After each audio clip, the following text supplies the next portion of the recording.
Hello, everybody. This is James Diboe on Discovering, dedicated to original peoples, and we've got a special guest on today, Verona from Ancestral Voices. How are you doing, Verona? You okay? Yeah, I'm good, James. How are you doing? Thank you so much for inviting me to be a part of the show today. Excellent. Well, we're down in Liverpool, and there's not a whole lot of Pan-Africanism, anything to do with our history in Liverpool. London, there's a lot more going on up there than other places and that. So I'm always happy to connect with our ancestors from wherever we are around this globe. And as a traveler anyway, I've been to visit some of the indigenous Black peoples all over the world. People don't even know that in Southeast Asia that there's still people there. But anyway, yeah, what I'm trying to connect with anyway is spirituality. I was always searching for it anyway. It wasn't religion for me. So my route was I did become a Muslim when I was about 12 or something around them times. Didn't last long. And I felt like we need something more closer to home. So that's when I started to learn about the Renoka Rashidis and, a lot of Dr. Ben Yoshi Ben Yakinen, Dr. John Edgar Clark, James Smalls. So if you could give us a little brief on your introduction to Pan-Africanism and African spirituality from your earliest times. Yeah, sure. Thanks for that. So, I grew up in what I would call like a traditional Jamaican household. So, like, the dominoes every Saturday, the proper cultural reggae music, like that was my experience growing up. So, through the music, there was always this kind of relationship with Africa. So on the cultural side, there was that connection there, but there was a distance in the spirituality in the sense that I grew up in a household that was Christian, even though I wasn't made to go to church, because by that point, my mum was more the religious one. My dad was quite like atheist. So then I didn't have to go to church, but I still grew up with like the white Jesus imagery on the wall and things like that. But from a young age, I was like, this doesn't resonate with me. I just had so many questions. And when I had questions, I was kind of shut down and almost frowned upon because I just didn't fit into that kind of box that other people kind of tried to push me in. And so I spent a lot of my time being atheist. So I remember from, I don't know, like my whole teenage years, I just didn't believe in anything. I was just like, forget this. This is all nonsense. And it was around, so I'm trying to put time on it. I got into like what would be called New Age spirituality in around 2001. That was also the year that I saw my first psychic as well. And I was like, wow, like it blew my mind in terms of realizing that there was more to this reality than this physical dimension that we see. And so that kind of opened up my world in terms of delving into spirituality. But as I said, it was from the new age perspective. So I loved Yeah, a lot of the concepts they were speaking about, but I felt that it was very Eurocentric. There was no like Africanness. I couldn't see myself in these teachings. And I'm thinking, but where are these teachings from? So it was only like after, like down the line, where I started to want to have more of my own cultural identity. And through learning about my history and culture, as you mentioned some names already, I started looking into people like Professor James Smalls, Professor Baino Bello, who else was I listening to at the time? Dr. Delbert Blair, Bobby Hemmett, Brother Panic, people like that. And I was yeah, just like, wow, like this information blew my mind. Like I was like, this is what I've been looking for. And yeah. then that kind of opened up my world in terms of African spiritual teachings and going back to that knowledge. And even when I started to explore, I was like, okay, I can see where these new age people were getting their lyrics from because I'm like, I recognize this. These concepts already exist in these teachings. Yeah, So for me, that was just mind blowing. At this point, I was on my own journey of learning and exploring. And that's where I met my partner, who's my husband now, Dalian. And he was also on the same path as me. And I was like, wow, like to actually meet someone who's on this same journey was very rare at that point. I was meeting lots of people, mainly coming from the Christian perspective, who were just like, no, you shouldn't be answering these questions. You shouldn't be trying to go in this area. But I knew that, my spirit was yearning me to explore something deeper. So when I met Dalian, it was like, cool, we've come together for a reason. And through us uniting, that's how we even came up with Ancestral Voices as a way to enable this conversation of African spirituality to be had, but more on a wider scale. excellent. No, well, it is meant to be for the reason. definitely. So, how is with as far as Pan-Africanism, um, from where you're from and that, did you get into Pan-Africanism or was it more directly into spirituality, African spirituality? Would you say? Yeah, I would say for me, it was more, I went down the spiritual route rather than the Pan-African route. But at the Okay. same time, for me, especially the way as Ancestral Voices look at our spirituality, it is Pan-African in its very That's nature. yeah, yeah, So I would say, and it's actually a quote from Dalian, he says, the highest form of Pan-Africanism is within its spirituality because yeah, you see it like, and we show this in our documentary Spirit is Eternal, whereas there's just a continuous flow of wisdom that you can see from the African continent across the many different regions on the continent. But then we take it out to the diaspora. So as I said, I'm Jamaican, so I grew up yeah, hearing Obia and things like that. But it's the same teachings, just expressed differently around the world. And so for me, when people get so focused on the divisions, like, oh, I'm from this place and I'm from that place, I'm like, we're kind of losing our essence because yeah, the separation is just a man-made division. That's just something that exists in our minds. When we look at the spiritual teachings, it shows the unification, it shows the continuous knowledge, it shows you know, whether we're looking at the concept of a supreme being that exists yeah, within our traditions, a supreme being that is manifested in all of life. So there's no, even our way that we even view the concept of the creator and creation is recognizing that everything in creation is the all, so then even as ourselves as individual, the tree, the grass, the rivers, the ocean, we are an aspect of that. Then we look at the spiritual teachings of natural forces, nature forces, that everything in nature is an attribute of the creative source. And by understanding that individual aspect, you get a more holistic perspective of the total all. yeah, We see this throughout the continent. We see the understanding of ancestors, reverencing ancestors, acknowledging that they are us. They exist within our own DNA. It's not about no superstitious belief. It's just knowing that this is us. We are the modern day incarnation of them. So through the reverence and understanding them, we ultimately understand ourselves.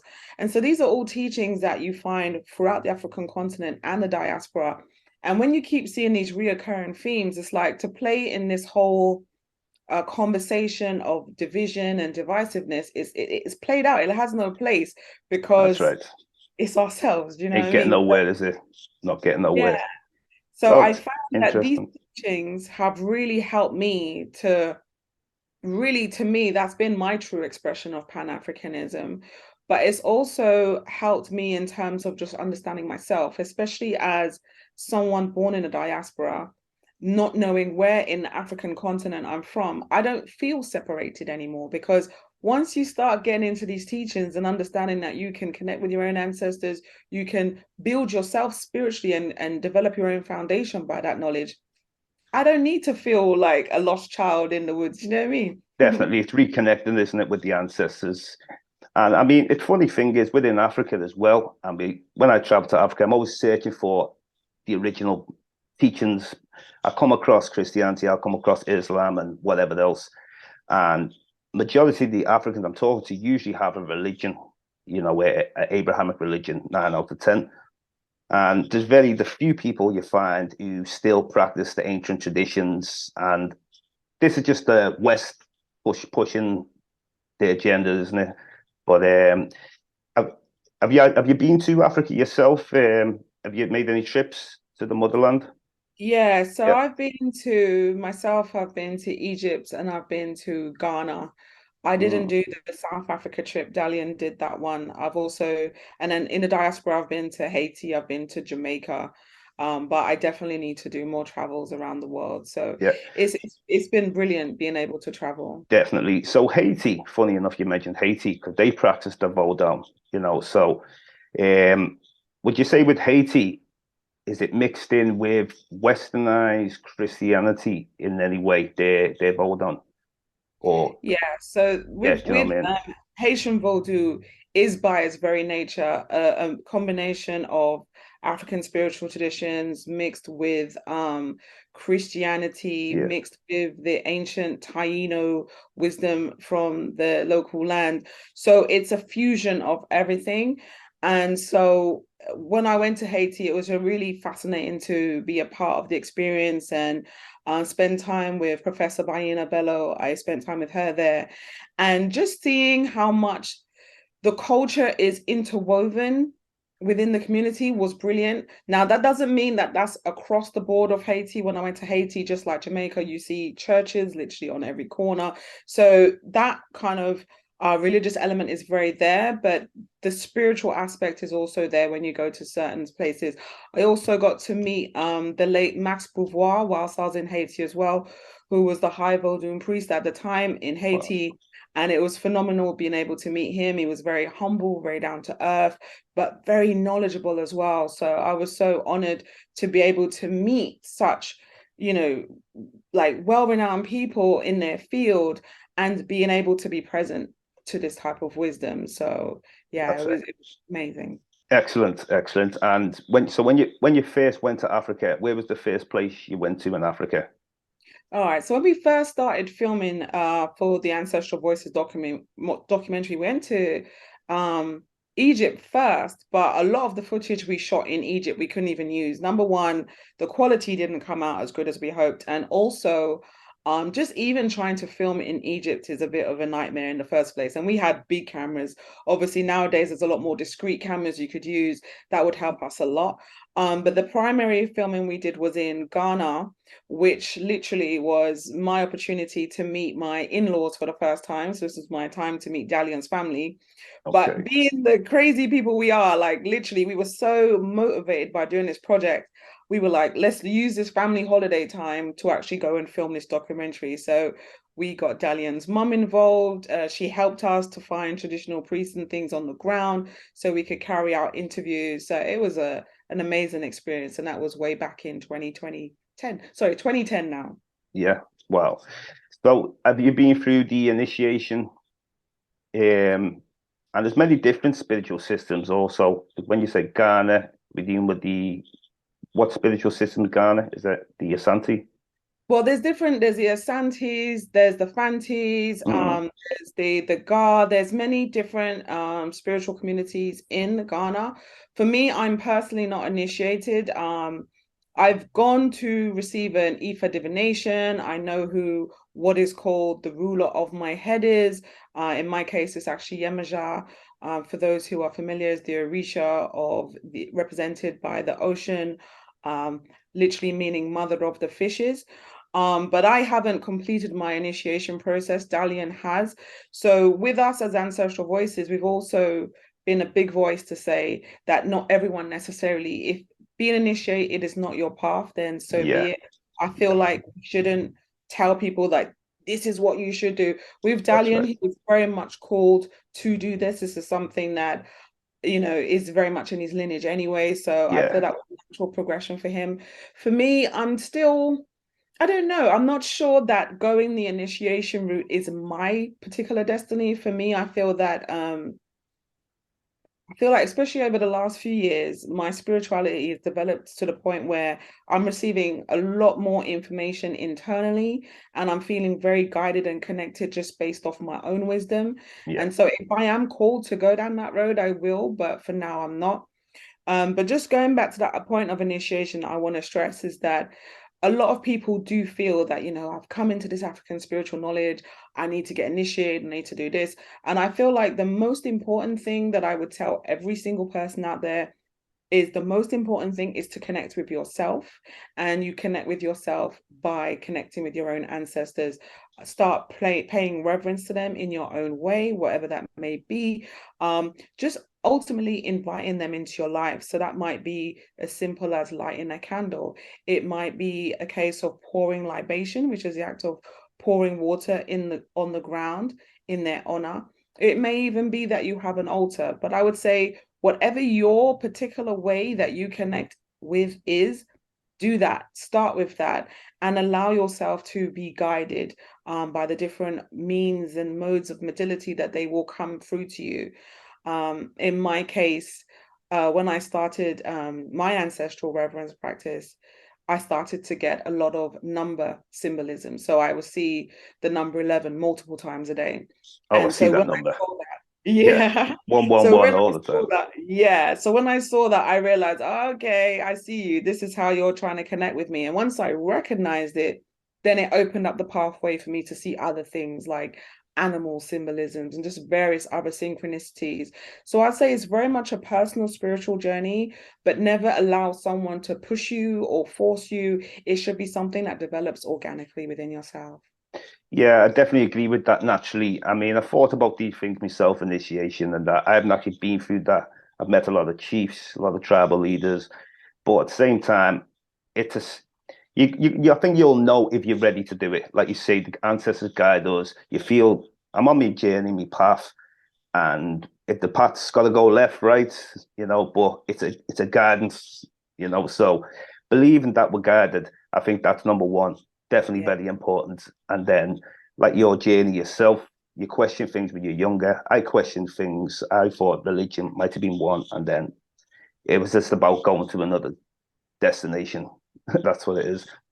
So, what I've watched a lot of your interviews. I've seen you have some really great guests on there. And Professor James Smalls, definitely a guest who stands out. Now, when I listened to Professor James Smalls, he spoke on being initiated in many spiritual systems. So that's allowed, is it? I wasn't aware at one time that was actually allowed.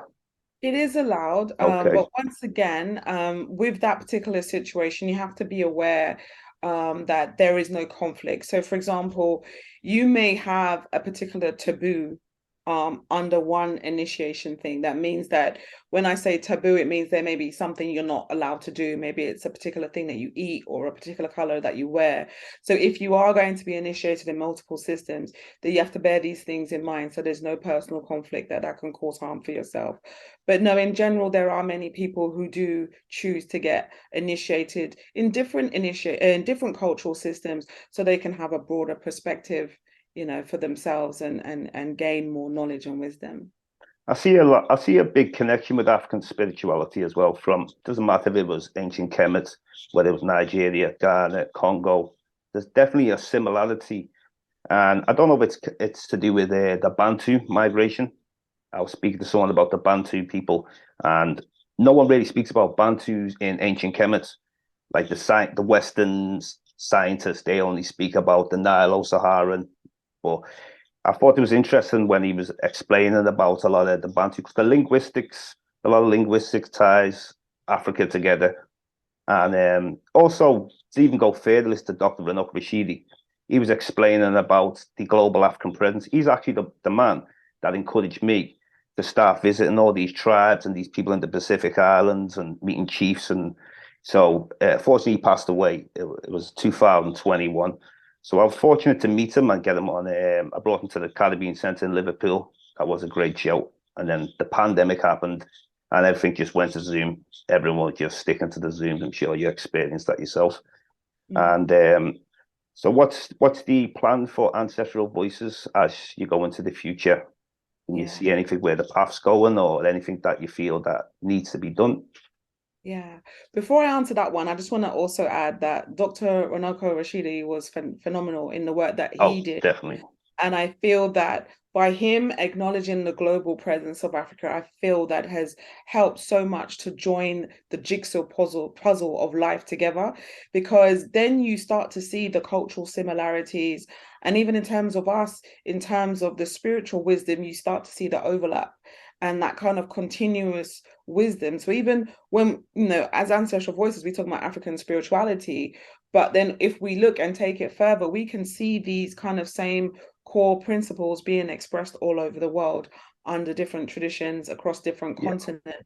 So it shows, for me, it's more like a universal knowledge. When we start to acknowledge that these spiritual teachings are based on nature and natural cycles, then it goes beyond any kind of landmarks. We're talking about universal wisdom. So I definitely give thanks for the knowledge that he has put out there, because it's helped to give much more of a holistic perspective on this conversation. So yeah. Now, in terms of your question, in terms of Ancestral Voices, what's next? I don't know. What can I say? We're now 13 years into this. It's been amazing doing the work we have. I love being able to go and meet all of these kind of, healers, medicine people. Like, it's just phenomenal just having access to that knowledge and allowing that wisdom to be out there, because it needs to be out there. So we're going to continue what we're doing. Obviously, times have changed from when we started in 2010 to now. It's amazing to see how much the conversation around African spirituality has changed. We've gone from it being something that was kind of spoken about in certain circles to now being in like a mainstream conversation, to being represented on television in ways that we've never seen before. So I don't know, we'll keep doing what we're doing. I don't know if there's another film under our belt. If I were to do another film, it definitely would be more the global conversation, like we were just saying, Yeah. in terms of where you start to see how these spiritual teachings go beyond the continent of Africa and also beyond the diaspora as well, but just the kind of wider, globe. Well, I've actually got many videos and pictures of a lot of. Matter of fact, the picture behind me, that's Thailand, the Mani tribe. So it took me like, these are journeys. I went there 7 hours to get there on two different buses. I ended up staying up there. And what I find with these people is it's connecting to them spiritually. So with connecting to them spiritually, it's not a case of you're from this country. We can see we're all from the same place, Africa originally. And it tells me when people left Africa in the beginning, they took the spirituality with them rather than it only developed during the time of Abrahamic religions or anything like that. This is going back to the beginning spirituality. And Yeah. when sometimes you can just look at them and you can connect. Even before you speak, there's some spiritual connection you have. And then I wanted to go to more and more and start seeing, like I was in the Fiji Islands, been there twice. I met the chiefs, and the chiefs, they all tell you we're from Lake Tanganyika in East Africa. Wow. They got to Fiji 1500 BC. So it's amazing that they, in their oral history, they're teaching in their schools, we came from Africa. And it was only the fact of like going to meeting these people that broadened my mind to understand, we're just one people, whether you're in Papua New Guinea, South America, it doesn't matter where you're at. But the global connection, I think that is perfect because it's underrated, the global African presence. I mean, how many people know about African presence in India, China? It's so underrated. And I think Renoka Rashidi gave us that great start.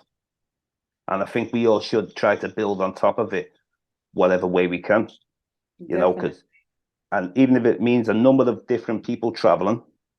And for example, you might go to Egypt, you've got the pictures of the pyramids. I might go to this place, I've got the pictures of Angkor Wat. And I think that's what it's about, putting our work together, because him on his own, 125 countries he went to. And Wow. he said he never ever emptied his suitcase when he got home. He always had a full suitcase. And people like Jay Rogers, who was before Renoka Rashidi, he traveled to 60 countries. He was one of the first on the global African presence. But at the end of the day, I think this is something for us all to be involved in, because it's about us all building and putting our work together to show that what we've got. So Definitely. anything in the future, if you need me to feature on anything, and I'll show you me vids of different African people around the world, that's fine. I'm here. I believe in unity is key, Yeah, I appreciate that. Nice one. definitely. Thank you. So anyway, anything else you'd like to add on yourself? I was just going to say, in terms of that global knowledge and wisdom, I think it's very important, especially timely right now. We're in a space in the world where people are kind of now really learning about the hidden histories that we weren't aware of and kind of breaking through the web of lies and all of this kind of stuff. So I think it's really important that we do start to talk about this ancient wisdom and how it can even benefit us for, living today. Yeah, Because when we start looking at these lifestyles, they are nature based. They're living in harmony with their environment. It's not about, depleting all the soil and all the resources and everything there. It's about having a respect for not just yourself, your environment, your community, and having that balance that we are all currently seeking right now. So I feel that there's a lot to be gained collectively for us to tap into that pool of wisdom and to make it more accessible to the masses. So definitely. Yeah. And anyway, another thing that we need to speak on, wanted to speak on Ancestral Voices from, so 13 years you've been going, did you say? 13 Yeah. years. And then you've been able to go mainstream from there. Well, I don't know if we're mainstream. Like we're very like people, I don't Yeah. know. It's funny. I wouldn't say we're Great how mainstream. you came up though. Really great. We have a decent social media following, and we have been able to access certain academic spaces. So for example, we do have our books and things like in, I believe, Harvard and Oxford University and things like that. I think Boston in the US. But we are trying to allow this work to be more mainstream across different educational spaces, because what we found is, yes, the conversation of African spiritualities had more on a global platform, which is wonderful. But when you step into academic spaces and you try to do, say, a course, it's still very limited. Yeah. Or looking at like one paragraph and it will say something like, oh yeah, I can't remember the terminology now, but they were just like, yeah, this is what they believed in. They worshiped their ancestors and that was it. And they believed in nature spirits. And it's just really basic and simplified. Too Where limited.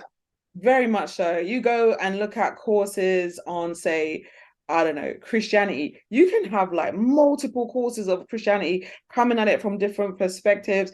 There's courses on Hinduism, Buddhism, all these other things, but African spirituality is still very marginalized in the academic space. So that is definitely an area we're working for on, is to have more universities and libraries to have our work in there so people can have access to this knowledge for themselves. What I'm kind of finding in this country is the decline of Christianity, of people leaving churches. But I'm also seeing people looking for spirituality more. Doesn't matter if people travel to India to learn yoga or they're traveling to wherever they're traveling to. And it seems like this is like the calling. But what we're trying to deal with is the true beginning calling, where people might think, well, if I go to India or I might go to Thailand or wherever they go, and they learn things about the Buddhas, but it's the search really of trying to find something in the life. They know something is missing, and the churches is not. It's not really happening anymore like that. As a matter of fact, I think we've got more Africans that come over who fill the churches up more than actually people born here. Now, Definitely. in Africa, I'm not aware. I'm not. I think it's usually grown. Religion's usually grown, isn't it? Usually, Yeah, I mean, there's literally churches on every corner. It's a yeah. lot. And obviously you have a large population that are Muslim as well. So you have it split between the two. But you're right, in terms of continental Africans are more likely to be into Abrahamic faiths, whereas over here, people are like, oh yeah, we've been there, done that, bought the t-shirt. We're actually looking for something else now. So it's a Totally. very interesting dynamic that what's going on in the world. And it's very interesting at the moment, and it's Africa just needs to wake up and realize, well, we've got it. You know, we had it. We've always had it. It's in the beginning, but it's down to it's a big brainwash. You know, it's a big brainwash. I mean, some people are religious. If it brings the good out of you, great. If that's what helps you, that's your spiritual journey, excellent. But you know, it's knowing where the roots come from. You know, Yeah. all the Abrahamic religions. That's it. I generally feel that like everyone has their own spiritual path and people will walk whatever way resonates with them. And I feel like for some people, there will be a point where they're like, this is not for me anymore. I want to step out and try something else. And there's some people who are like, no, this is what I want, and they're going to stay. And I feel like, either way is fine because everyone has their own path to walk. But what I would say is, when you become scared of learning about your own self, your own history, your own culture, this is where we have to start questioning. And that was what was my personal catalyst. I'm somebody who likes to question. And so I couldn't stay in that space because I knew that there was more that I needed to explore. There was something internal within me that needed to, find out what was going on. And, as I said at the beginning of the conversation, once you start tapping into your own ancestral wisdom that literally is within you, it allows for a space for self-knowledge, but ultimately empowerment. Because when you come from the understanding that your whole ancestral lineage exists within you, and that knowledge can be called upon and tapped in at any time, then it puts you in a whole different mental space. You're not really coming from a place of being oppressed or colonized. You're coming from a space of that, knowing that that knowledge is within you, and that you are capable of many things that go beyond what we've been taught. It's like Professor James Smalls. I like the phrase he says, there is no death. Energy can never be destroyed. So it's very interesting that everything is energy. So I find it very interesting. Like where then when we die, are you aware of like is it coming back into the ancestors, or is it more about paying homage to the ancestors rather than they actually coming back? I know they can visit.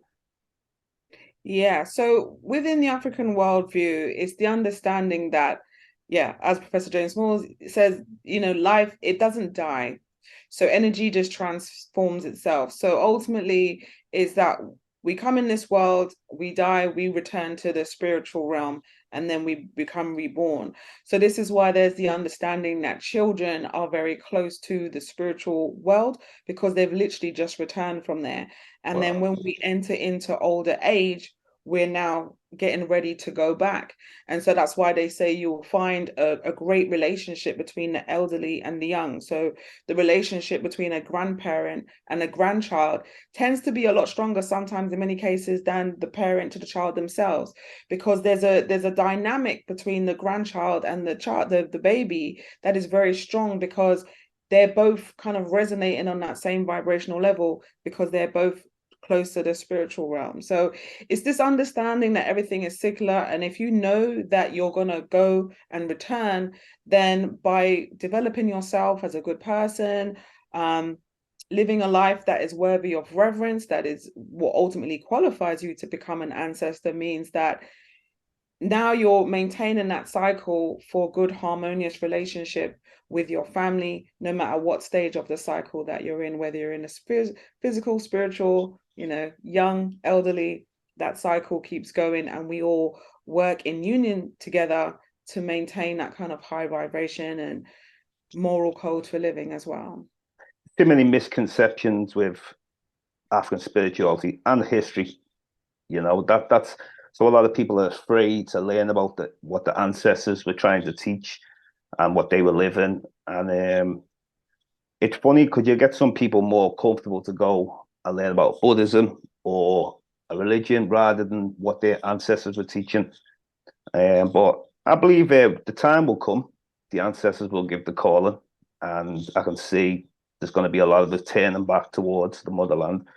It's amazing to see how many people going to live in Ghana now, from the Caribbean, from UK, America, and makes me think. Hopefully, in the future, that is this something I should be doing, and should a lot of us be doing this?